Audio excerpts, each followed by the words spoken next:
Clear?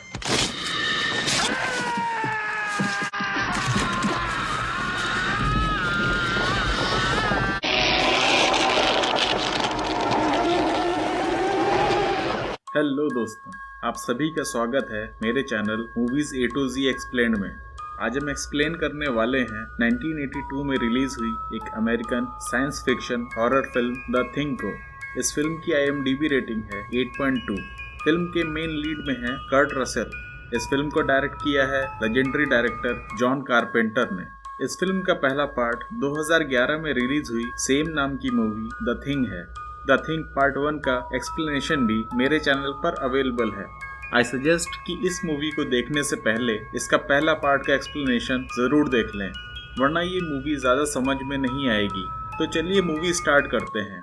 Movie की starting में Antarctica का सीन दिखाया जाता है, जहाँ चारों तरफ बर्फ जमी हुई थी। एक हस्की डॉग बर्फ में भाग रहा था। दो आदमी हेलीकॉप्टर से उसका पीछा कर रहे थे। अगर आपने पहला पार्ट देखा होगा तो आपको पता होगा कि राइफल लिया हुआ आदमी लार्स है, जो लास्ट पार्ट में जिंदा बच गया था। लार्स उस डॉग को राइफल से शूट करने की कोशिश कर रहा था। उसके बाद एक अमेरिकन रिसर्च सेंटर को दिखाया जाता है। वहाँ रिसर्च टीम के 12 साइंटिस्ट अपना काम कर रहे थे। तभी बाहर हेलीकॉप्टर की आवाज़ सुनकर सब लोग बाहर आ जाते हैं। वो डॉग दौड़ते हुए इन अमेरिकन साइंटिस्ट के पास आ जाता है। हेलीकॉप्टर को लैंड करके दोनों आदमी डॉग को मारने निकलते हैं। पायलट बॉम्ब निकालता है, लेकिन पायलट से बॉम्ब वहीं गिर जाता है, जिससे वो पायलट और हेलीकॉप्टर दोनों ब्लास्ट हो जाते हैं। लार्स नॉर्वेजियन भाषा में उन सबको डॉग के बारे में वार्न करता है, लेकिन किसी को कुछ समझ में नहीं आता। वो डॉग पर कई गोलियां फायर करता है, जिससे एक गोली एक अमेरिकन साइंटिस्ट बेनिंग्स को लग जाती है।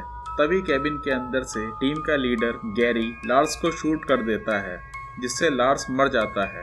अब कैंप के अंदर इनको समझ में नहीं आता कि वो दोनों आदमी उस डॉग को क्यों मारना चाहते थे। इस बात का पता लगाने पायलट मैक्रेडी और डॉक्टर कॉपर भारी तूफान में नॉर्वेजियन कैंप जाते हैं। यहाँ इन्हें कैंप साइट जली हुई मिलती है। अंदर चेक करने पर इन्हें बाकी लोगों की जमी हुई लाशें मिलती हैं। कैंप में कोई जिंदा इंसान नहीं था। कैंप के पीछे इन्हें दो लोगों की जली हुई म्यूटेटेड बॉडी मिलती है, जिसे पिछले पार्ट में केट ने जला दिया था। वो दोनों इस जली हुई बॉडी को रिसर्च करने के लिए वापस अपने कैंप में ले आते हैं। बाकी लोग भी इस बॉडी को देखकर हैरान हो जाते हैं। गैरी अपने बायोलॉजिस्ट ब्लेयर से इसकी ऑटोप्सी करने के लिए कहता है। अब ऑटोप्सी के बाद ब्लेयर बताता है कि इस बॉडी में इंसानों के इंटरनल ऑर्गन्स हैं। इससे लगता है कि ये इंसानों की ही बॉडी होगी। वो हस्की डॉग भी कैंप में इधर उधर घूम रहा था। रात होने पर उसे भी बाकी के डॉग्स के साथ केज में रखा जाता है। रात में बाकी डॉग्स उस हस्की डॉग पर भौंकने लगते हैं। वो हस्की डॉग ट्रांसफॉर्म होकर एक अजीब से क्रिएचर में बदल जाता है। उस क्रिएचर से बहुत सारे टेंटिकल्स बाहर आ जाते हैं, जो बाकी डॉग्स पर अटैक करते हैं। कुत्तों की आवाज़ सुनकर क्लार्क वहां आता है और वहां का नज़ारा देखकर दंग रह जाता है। कुत्तों की भौंकने की आवाज़ सुनकर मकरीडी अलार्म बजा देता है। बाकी लोग भी वहां आ जाते हैं। ये सभी उस क्रिएचर को देखते हैं और उस पर बहुत सारी गोलियां फायर करते हैं। तभी चाइल्ड्स फ्लेम थ्रोवर लेकर आ जाता है और उस क्रिएचर को जलाकर मार देता है। फिर ये लोग उस क्रिएचर की बॉडी लैब में ले आते हैं। यहाँ ब्लेयर उसकी ऑटोप्सी करता है। वो बताता है कि ये एलियन क्रिएचर है।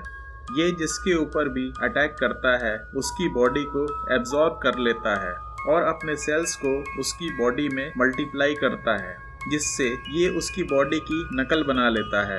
अब ये लोग नॉर्वेजियन कैंप से कुछ कैसेट्स और रिकॉर्डिंग्स लाए थे, जिन्हें ये देखते हैं। इसमें से उस लोकेशन का पता लगता है जहां नॉर्वेजियन टीम रिसर्च कर रही थी। मकरीडी अपने दो साथियों के साथ वहां जाता है। वहां इन्हें बर्फ में एक बड़ा सा स्पेसशिप मिलता है। ये अंदाजा लगाते हैं कि यह स्पेसशिप और एलियन यहाँ 1 लाख सालों से मौजूद था। इधर इनका बायोलॉजिस्ट ब्लेयर एलियन सेल की स्टडी करता है, तो उसे पता चलता है कि एलियन सेल जिस पर अटैक करता है उसके होस्ट सेल को अपने में मिला लेते हैं और एलियन सेल मल्टीप्लाई होकर उस बॉडी को म्यूटेट कर देते हैं। अब ब्लेयर कंप्यूटर प्रोग्राम से पता लगा लेता है कि बाकी टीम मेंबर्स की इन्फेक्ट होने की 75% संभावना है और अगर ये क्रिएचर सेल इंसानों के बीच पहुंच गया तो सबको इन्फेक्ट कर देगा और पूरी पॉपुलेशन इन्फेक्ट होकर खत्म हो जाएगी। अब विंडोज और बेनिंग्स को दिखाते हैं। ये दोनों नॉर्वेजियन कैंप से लाई हुई क्रिएचर की बॉडी को रख रहे थे। विंडोज कुछ सामान लेने बाहर जाता है, तभी क्रिएचर की बॉडी हिलती है। जब विंडोज वापस आता है तो वो देखता है कि क्रिएचर के टेंटिकल्स ने बेनिंग्स को पकड़ रखा था। विंडोज भाग के अपने साथियों को बुला के लाता है। तब तक बेनिंग्स वहां से भाग गया था। बाहर सारे लोग बेनिंग्स को घेर लेते हैं, लेकिन बेनिंग्स ट्रांसफॉर्म होकर क्रिएचर में बदल चुका था। उसके हाथ टेंटिकल्स में बदल रहे थे। मैक तुरंत फ्लेयर से उसको जलाकर मार देता है। उसके बाद ये लोग बाकी की क्रिएचर बॉडीज को भी जला देते हैं। अब ब्लेयर को जब से पता चला था कि ये वायरस पूरी पॉपुलेशन को इन्फेक्ट कर सकता है, तो वो हेलीकॉप्टर को खराब कर देता है, वहाँ के डॉग्स को मार देता है और वहाँ की लैब को भी डिस्ट्रॉय करने लगता है, ताकि इन्फेक्टेड इंसान यहाँ से निकलकर बाहर की दुनिया में ना जा सके। फिर बाकी के टीम मेंबर्स ब्लेयर को बेहोश करके कैंप के बाहर एक रूम में लॉक कर देते हैं। अब टीम के सब लोग ये सोचने लगते हैं कि हम में से कौन इन्फेक्टेड है। अब डॉक्टर कॉपर कहता है कि हम सब का ब्लड सैंपल लेंगे और उसे ब्लड बैंक में रखे ब्लड से मिक्स करेंगे। जिसके ब्लड से कुछ रिएक्शन होगा तो वो पर्सन इन्फेक्टेड होगा। अब ये लोग ब्लड बैंक में जाकर देखते हैं कि किसी ने सारा ब्लड बहा दिया था।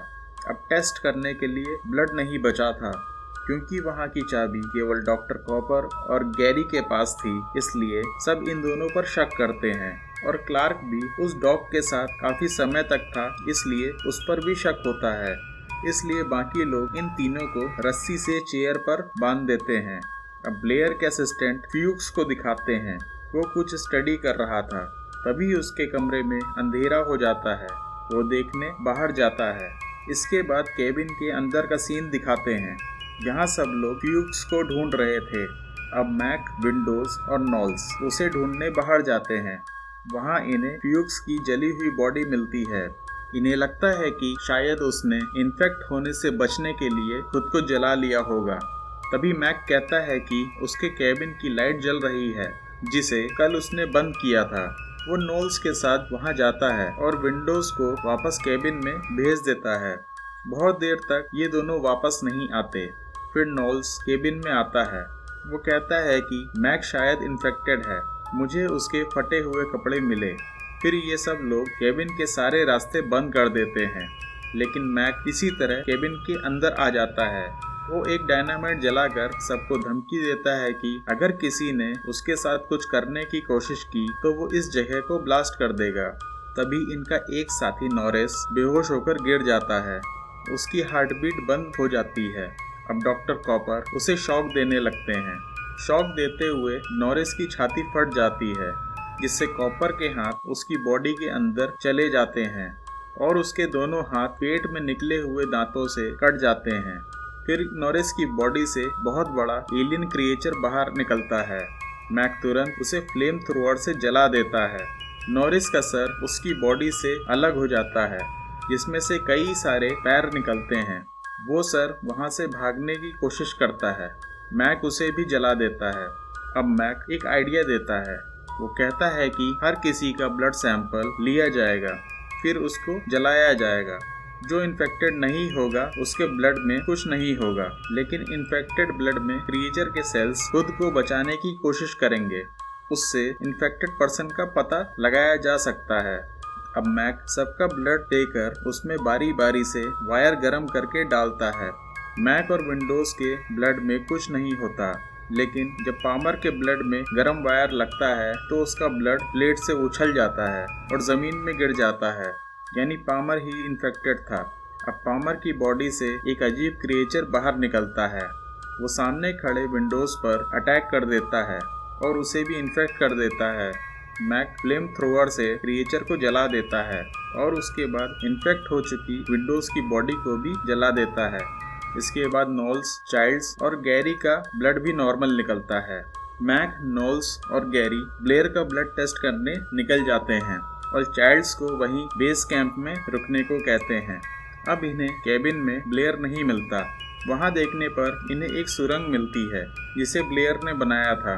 सुरंग के अंदर जाने पर इन्हें एक छोटा स्पेसशिप मिलता है जिसे ब्लेयर ने हेलीकॉप्टर के पार्ट से बनाया था। अब ये लोग ब्लेयर को ढूंढने लगते हैं। तभी बाहर जनरेटर बंद हो जाता है और चारों तरफ अंधेरा हो जाता है। ये समझ जाते हैं कि एलियन ने ही जनरेटर खराब किया है। अब तूफान की वजह से ठंड बढ़ने लगती है। ये समझ जाते हैं कि अब एलियन हाइबरनेशन में जाना चाहता है, जिससे जब अगली बार रेस्क्यू टीम यहाँ आए तो वो उन्हें इन्फेक्ट कर दे। अब ये लोग एलियन को जला देने का प्लान करते हैं। ये लोग बेस कैंप में हर जगह डायनामाइट लगाकर ब्लास्ट करने लगते हैं। गैरी जब जनरेटर रूम में डायनामाइट लगाने जाता है तो इन्फेक्टेड ब्लेयर उसे मार देता है। इसी तरह वो नोल्स को भी मार देता है। अब मैक जब डायनामाइट लगा रहा होता है तब पूरी जमीन बहुत तेजी से हिलने लगती है और जमीन फाड़कर एक बहुत बड़ा एलियन क्रिएचर बाहर आता है। ये ब्लेयर की बॉडी से म्यूटेट होकर निकला था। वो मैक पर अटैक कर देता है, लेकिन मैक एक जलता हुआ डायनामाइट उसकी तरफ फेंक कर वहां से बाहर भाग जाता है। अब बेस कैंप के साथ वो एलियन भी जलकर मर जाता है। बाहर चारों तरफ आग जल रही थी। मैक वहीं बैठ जाता है। तभी वहां चाइल्ड्स आ जाता है। वो कहता है, मैं ब्लेयर का पीछा कर रहा था, लेकिन मैं बहुत तेज तूफान में खो गया। अब दोनों को एक दूसरे पर इन्फेक्टेड होने का शक होता है। दोनों एक दूसरे पर गन पॉइंट करके वहीं बैठ जाते हैं और ड्रिंक शेयर करके सुबह होने का इंतज़ार करते हैं। इसी फाइनल सीन के साथ ये मूवी यहीं ख़त्म होती है। दोस्तों, एक्सप्लेनेशन पसंद आया हो तो लाइक करें, कमेंट करें और अच्छी मूवीज़ का एक्सप्लेनेशन देखने के लिए चैनल को सब्सक्राइब करें। अब मिलते हैं हम नेक्स्ट वीडियो में। Bye bye.